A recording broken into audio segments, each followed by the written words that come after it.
For 3,000 years, a single city exercised dominion over the known world. Its legions carved paths through 3 continents. Its legal codes became the bedrock of civilizations yet unborn. Its roads, stretching more than 400,000 kilometers at the empire's peak, connected peoples separated by language, religion, and geography into a single, functioning order.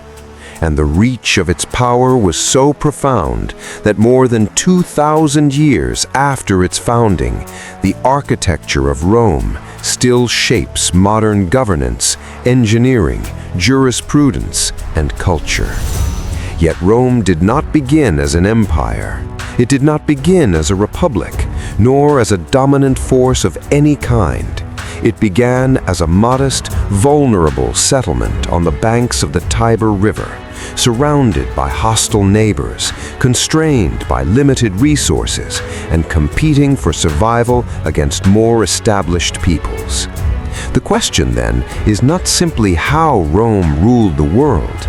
The deeper question is this: how did a struggling city-state, born in obscurity and forged in constant conflict, transform itself into the most formidable power the ancient world had ever produced? According to Roman tradition, the city was founded in 753 BCE by Romulus and Remus, twin brothers of divine ancestry, raised by a she-wolf on the slopes of the Palatine Hill.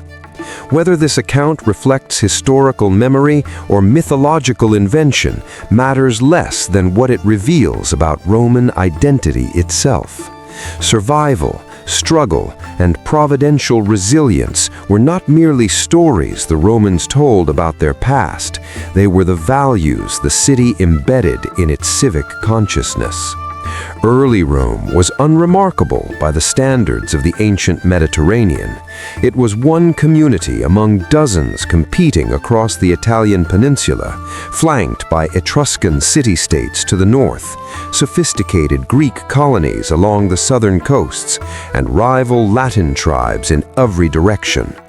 The Etruscans, in particular, wielded considerable cultural and political influence in the region. Rome itself was ruled by Etruscan kings for much of its early history. For generations, the Romans were not conquerors. They were a people under pressure, and that pressure shaped everything that followed. Centuries of external threat produced within Roman society an unusual capacity for discipline, pragmatism, and collective endurance. These qualities, forged under adversity, would later prove to be Rome's most decisive strategic assets. In 590 BCE, the Romans expelled their Etruscan king, Tarquinius Superbus, and established what would become one of the ancient world's most innovative political systems, the Roman Republic. Rather than concentrating authority in a single ruler, the Republic distributed power across a complex network of institutions. 2 elected consuls served as co-executives, each capable of vetoing the other. The Senate, composed of senior magistrates and aristocratic elders, guided long-term policy. Citizen assemblies participated in legislation and the election of officials. This system was not without tension. The conflict between the patrician elite and the plebeian majority, known as the struggle of the orders, persisted for nearly 2 centuries, producing a series of hard-fought reforms that gradually extended political rights to Rome's broader population. Yet these internal conflicts, rather than destabilizing the Republic, ultimately strengthened it. Each concession produced a more inclusive civic identity, deepening the investment of Roman citizens in the survival of their shared institutions. The Republic's genius lay in its adaptability. When crisis struck, and it struck repeatedly, the system possessed mechanisms to respond. A dictator could be appointed for a term of 6 months to manage existential emergencies. Consular authority rotated annually, preventing the entrenchment of personal power. And the Senate's accumulated institutional memory provided strategic continuity across generations of changing leadership. In an era when most states lived and died by the decisions of individual rulers, Rome's distributed architecture of governance gave it a structural resilience that few rivals could match. Militarily, the Republic transformed Rome's armed forces from a citizen militia into a professional, logistically sophisticated fighting organization. The Roman legion, disciplined, adaptable, and engineered for sustained campaigns, did not rely on the bravery of individual warriors. It relied on coordinated unit tactics, engineering capability, and supply chain management.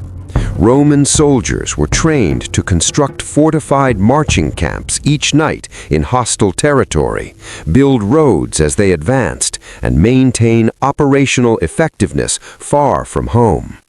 This capacity for projecting military power across vast distances would prove essential to every conquest that followed. Roman expansion across the Italian peninsula was neither swift nor inevitable. It was a gradual, often violent process spanning generations, punctuated by significant setbacks. In 390 BCE, a catastrophic event tested Rome's resilience to its limits. A Gallic tribal confederation under the chieftain Brennus sacked Rome itself, breaching the city's defenses and occupying much of it for months. According to Roman accounts, only the Capitoline Hill held. The psychological wound was deep, and the Romans rebuilt their city walls, the Servian Wall, with an urgency born of existential fear. But rather than retreat into defensiveness, Rome responded by accelerating its military reforms and its strategy of alliance building. The Romans developed a distinctive approach to expansion that set them apart from most ancient conquerors. Rather than reducing defeated peoples to mere subjects, they incorporated them into an expanding system of graduated civic relationships. Some communities received full Roman citizenship. Others were granted Latin rights, partial citizenship with pathways to full integration. Still others became socii, allied states bound to treaty to supply troops to Rome in times of war. The result was a manpower network of extraordinary scope and depth. As Rome's territory grew, so did the pool of soldiers it could call upon, not reluctant conscripts from oppressed provinces, but allies with genuine stakes in Rome's success. By the mid-3rd century BCE, Rome had unified the Italian peninsula under this system. It was now not merely a city with an army, but a confederation with the human and material resources to project power on a Mediterranean scale.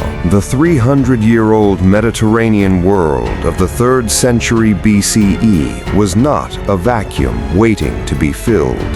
It was dominated in its western half by Carthage, a Phoenician city-state founded on the coast of North Africa near present-day Tunis.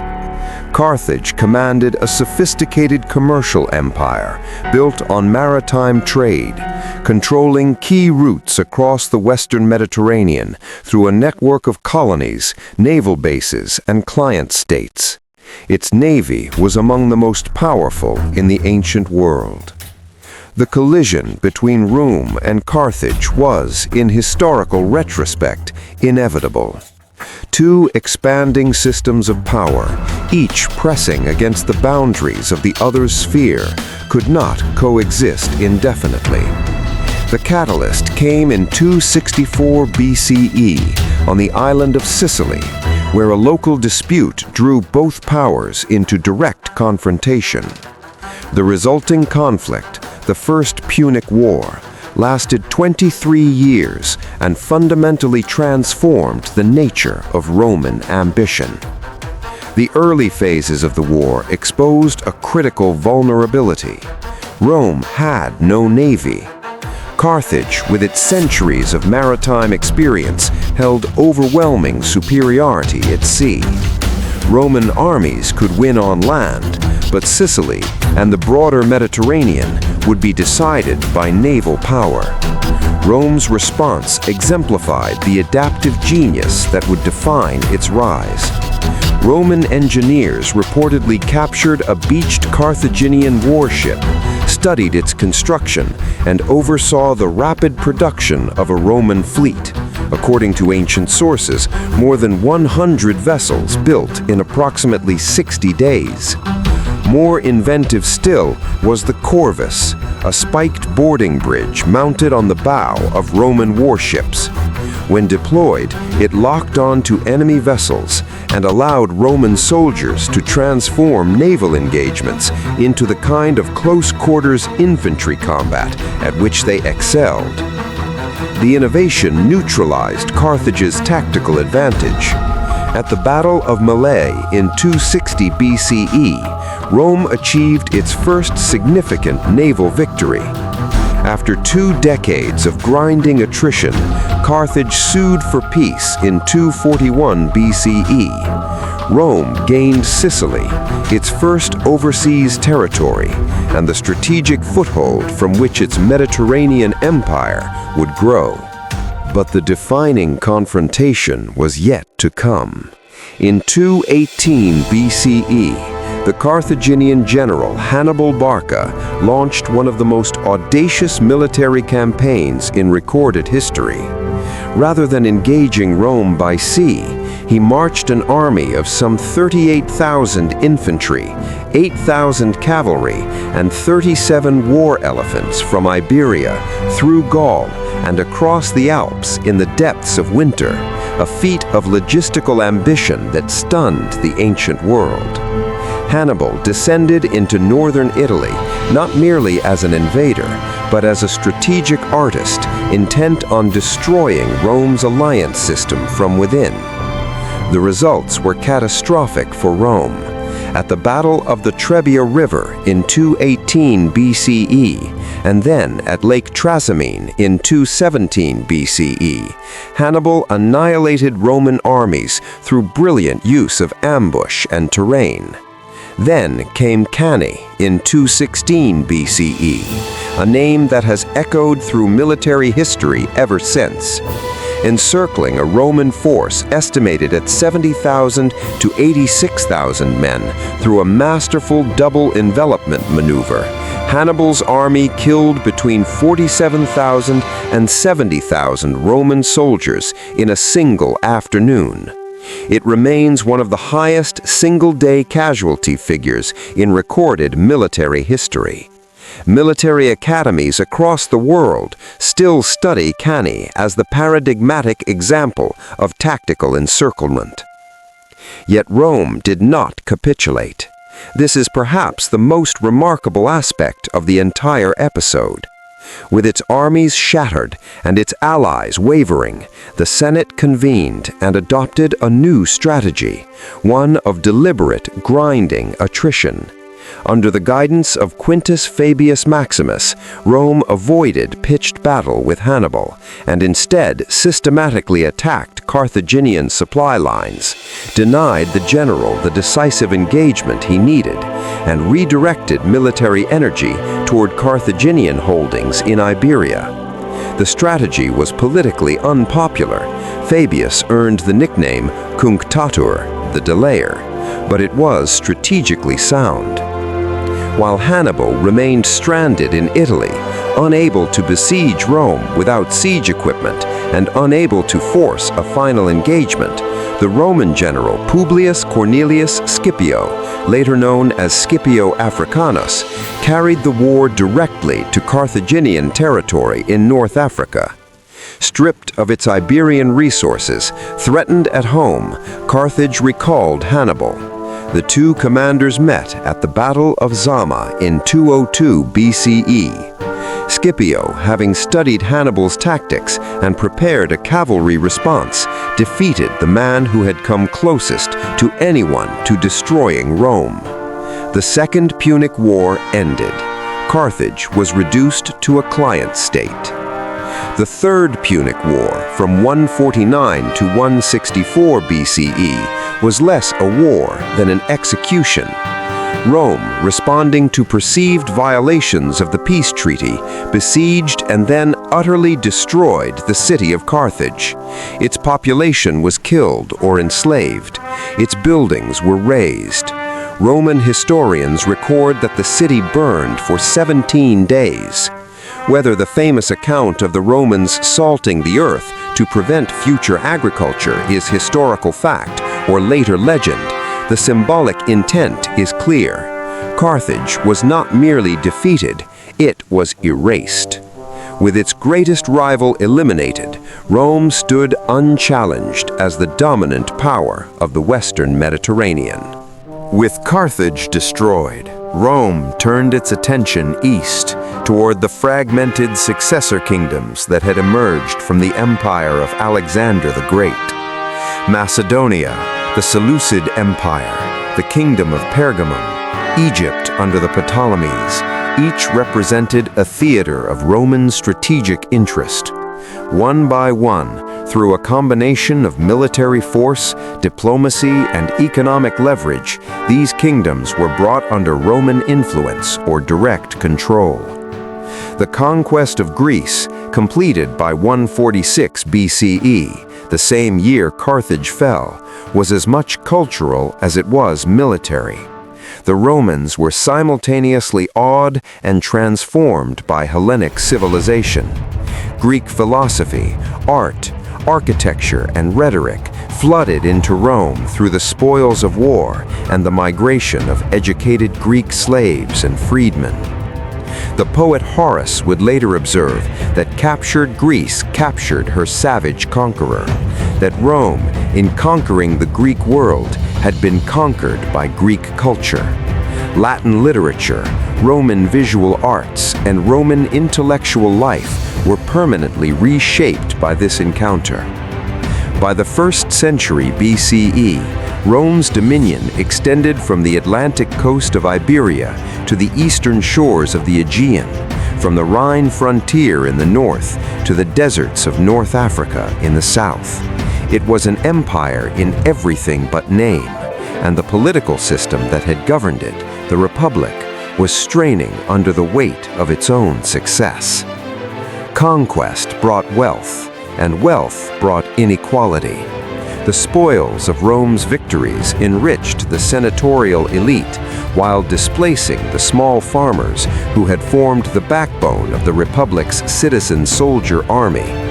As wealthy landowners consolidated vast estates using slave labor acquired through military conquest, landless veterans returned from campaigns to find their farms gone and no economic foothold in an increasingly stratified society. The Gracchi brothers, Tiberius and Gaius, attempted land reform in the 130s and 120s BCE and were both killed for it, their deaths signaling that the Republic's political system was no longer capable of managing the social contradictions that empire had created. Over the following century, a succession of powerful military commanders, Marius, Sulla, Pompey, and Julius Caesar, exploited these tensions to build personal power bases, fundamentally distorting the republican institutions designed to prevent exactly this kind of concentration of authority. Julius Caesar's crossing of the Rubicon River in 49 BCE, marching his legion into Italy in direct violation of Roman law, precipitated the final civil war of the Republic. His assassination in 44 BCE by senators fearful of monarchy triggered further conflict. It was Caesar's adopted heir, Octavian, who ultimately prevailed, defeating Mark Antony and Cleopatra at the Battle of Actium in 31 BCE and consolidated effective control over the entire Roman world. In 27 BCE, the Senate bestowed upon Octavian the honorific title Augustus, the Revered One. He became, in practice, Rome's first emperor, though he carefully avoided the title of king, preferring instead to present himself as the first citizen, the princeps, restoring republican order rather than supplanting it. The republic was dead. The empire had begun. The 2 centuries following Augustus's rise to power are known to historians as the Pax Romana, the Roman peace. The designation is relative. Rome continued to wage wars on its frontiers, suppress rebellions, and engage in the full range of imperial violence. But within its vast territories, the period represented an era of unprecedented stability, administrative coherence, and economic integration. At its territorial height under the Emperor Trajan in 117 CE, the Roman Empire encompassed approximately 5 million square kilometers, stretching from Hadrian's Wall in northern Britain to the Euphrates River in Mesopotamia, from the Rhine and Danube in Central Europe to the Sahara Desert in North Africa. It governed an estimated 70 million people, perhaps 21% of the world's total population at the time. No previous political entity had achieved comparable scale with comparable administrative continuity. The infrastructure that bound this empire together was itself a feat of engineering genius. The Roman road network, totaling more than 400,000 kilometers, of which approximately 80,500 kilometers were stone-paved, allowed armies, merchants, and imperial officials to move with a speed and reliability that would not be matched in Europe for over a millennium. Roman aqueducts delivered fresh water to cities across the empire. The city of Rome alone was served by 11 major aqueducts capable of delivering more than 1 million cubic meters of water per day. Roman harbors, granaries, and postal relay systems created an economic and administrative infrastructure of remarkable sophistication. Latin, the language of administration and law, spread alongside these physical networks, not through forced assimilation alone, but through the practical advantages it conferred on those who mastered it. The legal system codified under Rome provided a common framework for commerce, property, and governance across regions of enormous cultural diversity. The Mediterranean itself, Mare Nostrum, meaning our sea, became the internal highway of a single political and economic system. By any metric available to historians, Rome represents the ancient world's closest approximation to a true superpower. A state with the military reach, administrative capacity, economic integration, and cultural influence to reshape the fundamental conditions of life across an entire civilization. Its nearest rivals in ambition and scope, the Achaemenid Persian Empire, the Empire of Alexander the Great, the Han Dynasty of China, either lacked Rome's durability, its institutional depth, or its geographic consolidation of the Mediterranean core. But Rome's most enduring achievement is not the extent of its territorial control. It is the degree to which its political, legal, and cultural legacy permeated the civilizations that succeeded it. Roman law, particularly the codifications produced under the Emperor Justinian in the 6th century CE, became the foundation of legal systems across continental Europe, Latin America, and beyond. The concept of the citizen as a rights-bearing subject of a state governed by law, rather than the personal property of a ruler, owes an enormous debt to Roman jurisprudence. The Latin language did not disappear with the empire. It evolved, fragmenting into the Romance languages now spoken by over 900 million people worldwide: Spanish, Portuguese, French, Italian, Romanian, and their dozens of regional variants. Scientific and academic Latin persisted as the lingua franca of European intellectual life well into the 18th century. The political vocabulary of modern republics and democracies remained saturated with Roman concepts and Latin terminology: Senate, Constitution, Republic, Veto, Census, Dictator, Consul.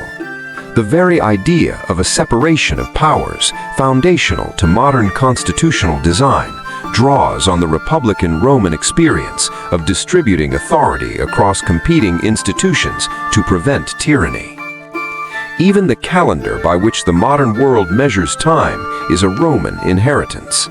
The Julian calendar, introduced by Julius Caesar in 45 BCE and refined into the Gregorian calendar by Pope Gregory XIII in 1582, remains the global civil standard. The story of Rome is not, at its core, a story about conquest. It is a story about institutional resilience, the capacity of a society to adapt, absorb, and endure across centuries of transformation. Rome did not rise because it was the wealthiest, the most technologically advanced, or the most geographically privileged civilization of its era. It rose because it built systems, political, military, legal, infrastructural, that could survive the failures of individual leaders, the catastrophes of individual battles, and the pressures of an ever-changing world. When Hannibal stood at the gates, when tens of thousands of Roman soldiers lay dead at Cannae, Rome did not negotiate surrender. It reformed its strategy, called on its allies, and endured. That capacity for institutional endurance, more than any single military victory or political achievement, is what elevated Rome from a city on a river to the dominant power of the ancient world. And it is why, 2,000 years after its fall, the shadow of Rome stretches still.